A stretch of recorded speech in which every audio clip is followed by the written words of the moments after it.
En el corazón de América del Sur, sumergida entre montañas ancestrales y selvas impenetrables, se encuentra una nación que parece hecha de contrastes imposibles: Venezuela.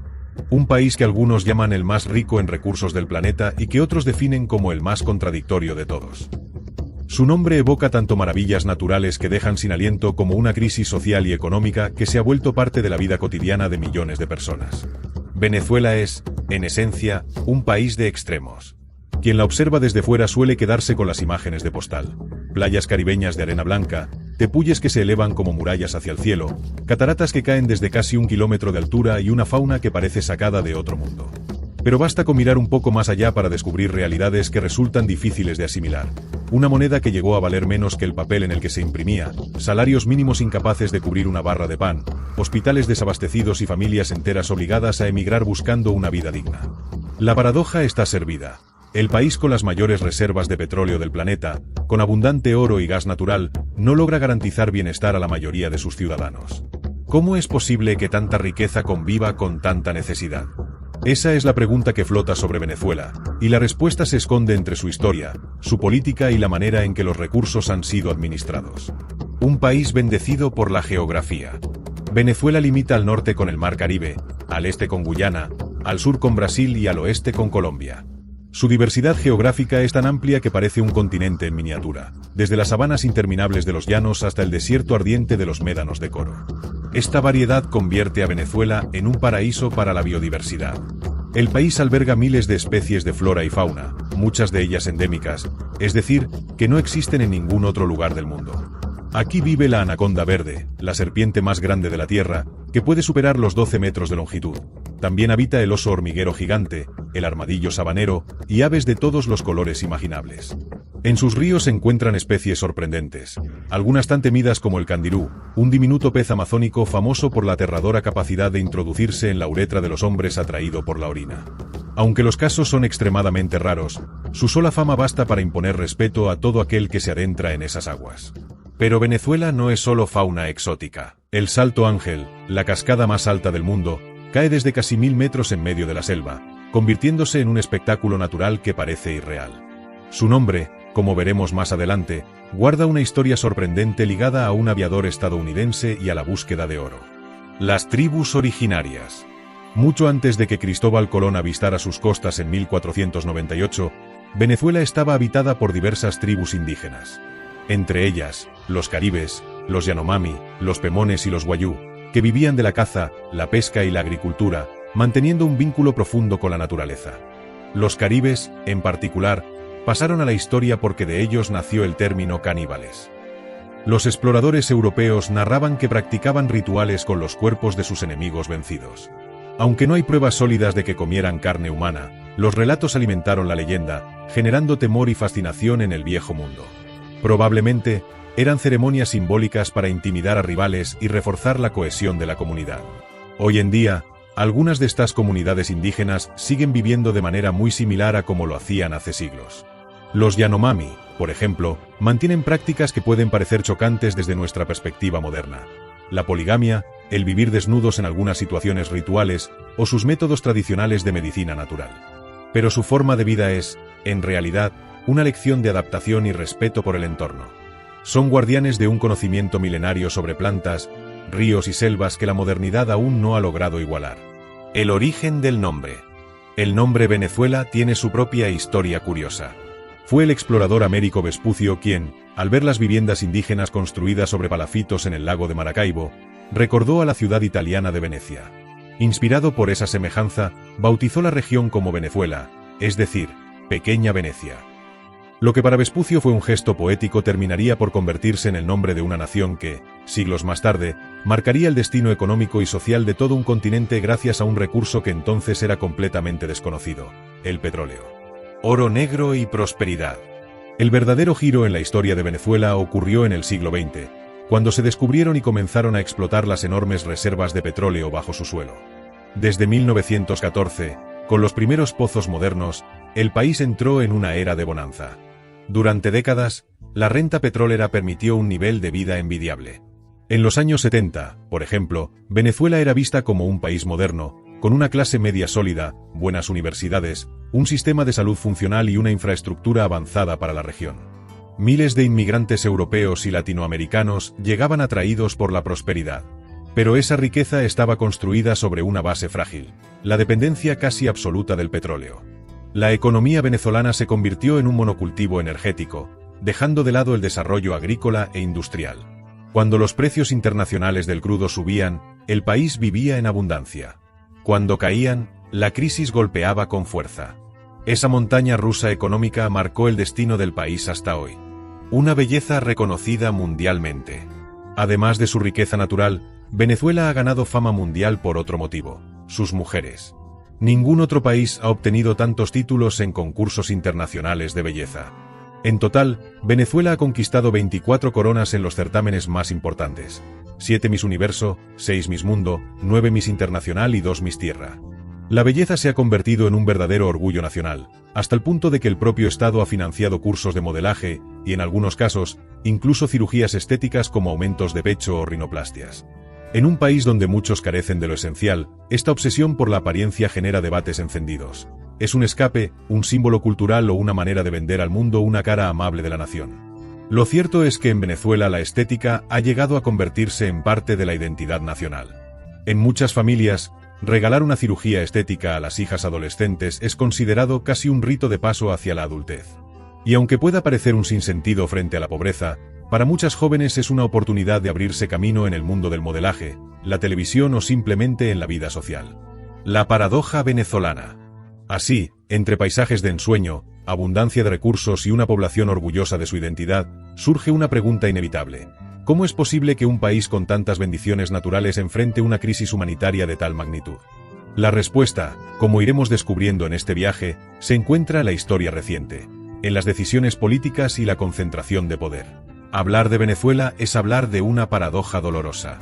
Un país con las mayores reservas de petróleo del planeta, con riquezas minerales incalculables y un potencial humano inmenso, pero que se hundió en una crisis económica y política sin precedentes en la historia reciente de América Latina.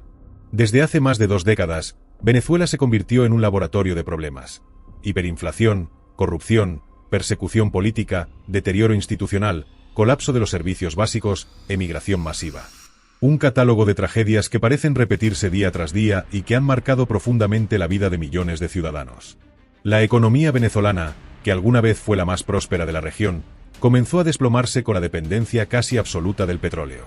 Durante décadas, el modelo económico giró en torno a la renta petrolera. El Estado centralizaba las ganancias del crudo y las distribuía de manera desigual, generando una ilusión de prosperidad que se desmoronó cuando los precios internacionales cayeron. La riqueza, en lugar de convertirse en inversión sostenible, se transformó en gasto descontrolado, corrupción y clientelismo político. El colapso económico fue acompañado de una hiperinflación que pulverizó el poder adquisitivo de la moneda nacional. Millones de venezolanos vieron cómo sus salarios quedaban reducidos a cifras ridículas que no alcanzaban para comprar ni siquiera una barra de pan. Billetes que apenas tenían valor llenaban las calles, y la economía informal se convirtió en el único medio de subsistencia. En las ciudades, las familias dependían de remesas enviadas desde el exterior, mientras que en las zonas rurales algunos regresaron al trueque, como un eco de tiempos pasados. El gobierno, en lugar de implementar políticas coherentes para enfrentar la crisis, recurrió a medidas improvisadas que agravaron la situación.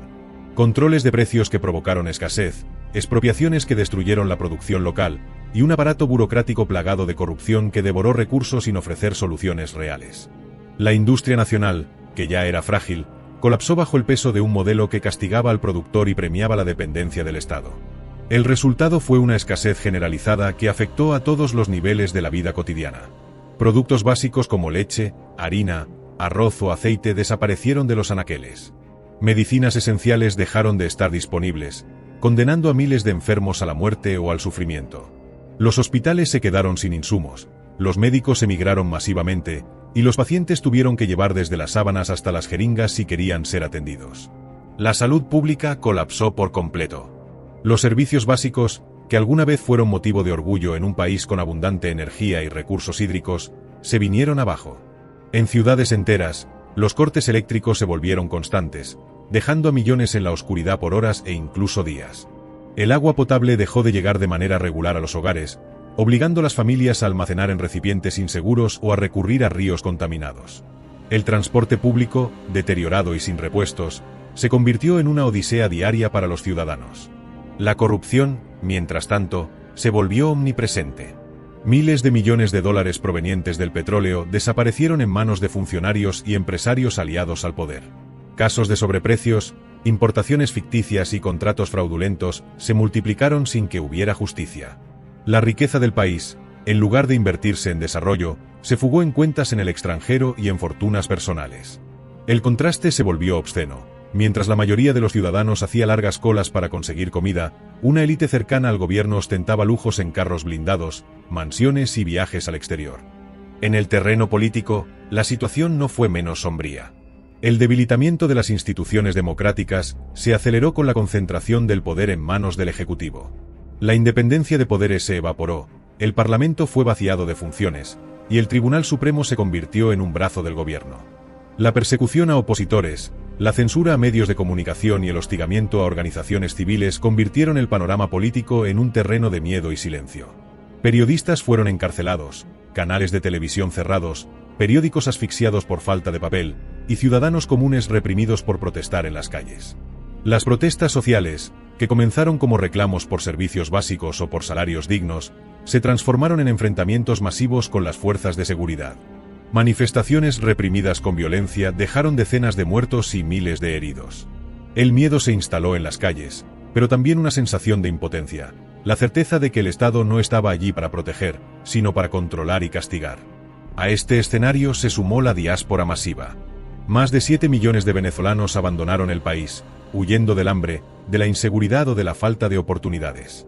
Familias se separaron, con padres dejando a sus hijos al cuidado de abuelos mientras buscaban un futuro en otras tierras. Los caminos hacia Colombia, Brasil, Perú o Chile se llenaron de caminantes con mochilas a la espalda y esperanza en los ojos. La migración se convirtió en una herida abierta, un desangramiento humano que transformó la identidad nacional. Dentro del país, la inseguridad alcanzó niveles alarmantes. Caracas fue considerada durante años una de las ciudades más violentas del mundo, con tasas de homicidios que superaban a las de muchas zonas de guerra. Bandas armadas controlaban territorios enteros, mientras que la policía, lejos de ser un garante de seguridad, era temida por sus abusos y corrupción. El ciudadano común quedó atrapado en medio de una violencia que no distinguía clases sociales. El sistema educativo también se vio golpeado.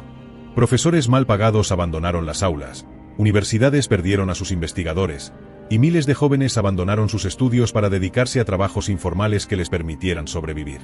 La fuga de cerebros se convirtió en otro drama silencioso. Médicos, ingenieros, científicos y artistas dejaron el país, buscando un espacio donde pudieran desarrollarse. El impacto psicológico de esta crisis es profundo. Generaciones enteras han crecido viendo la escasez como algo normal, adaptándose a vivir sin servicios básicos, aprendiendo a sobrevivir más que a planear un futuro. La desconfianza en las instituciones, la desesperanza y la nostalgia por un país que ya no existe forman parte del día a día. Muchos venezolanos viven con la contradicción de amar profundamente su tierra y al mismo tiempo no ver un horizonte en ella. El gobierno, mientras tanto, se atrinchera en un discurso de resistencia frente a enemigos externos, culpando a sanciones internacionales de todos los males, aunque la mayoría de los problemas ya existían mucho antes de esas medidas. La narrativa oficial habla de soberanía, de independencia y de lucha antiimperialista, pero para el ciudadano común esas palabras se sienten vacías cuando la nevera está vacía, cuando el agua no llega o cuando el hospital no tiene medicinas. La polarización política ha fragmentado a la sociedad. Las discusiones en familias, en comunidades y en espacios laborales se convirtieron en trincheras ideológicas. La confianza entre ciudadanos se debilitó, y el miedo al espionaje o a la delación se instaló como un fantasma silencioso. Este ambiente enrarecido, sumado a la censura y a la represión, ha impedido la construcción de un consenso social capaz de plantear una salida real a la crisis. Venezuela, en su estado actual, es un país donde la abundancia natural contrasta con la miseria humana. Donde la riqueza petrolera no se traduce en bienestar, sino en desigualdad. Donde el poder político se aferra a un modelo que ha demostrado su fracaso, pero que sigue funcionando para quienes se benefician de él. Y donde millones de ciudadanos, dentro y fuera de sus fronteras, esperan un cambio que parece siempre inalcanzable. Al final, los problemas de Venezuela no son solo económicos ni políticos, son estructurales y profundos. Son el resultado de décadas de malas decisiones, de corrupción enquistada, de un modelo que convirtió la riqueza en dependencia, y de un sistema que prefirió el control a la libertad. Resolver esta crisis requerirá mucho más que discursos o promesas. Necesitará reconstruir las instituciones, recuperar la confianza y, sobre todo, devolverle la esperanza a un pueblo que ha aprendido a sobrevivir en medio del colapso. Mientras tanto, la vida continúa en medio de la escasez, del miedo y de la incertidumbre.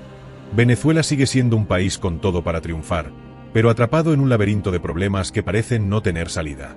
Y esa contradicción, ese abismo entre lo que es y lo que podría ser, es quizás el reflejo más doloroso de su historia reciente.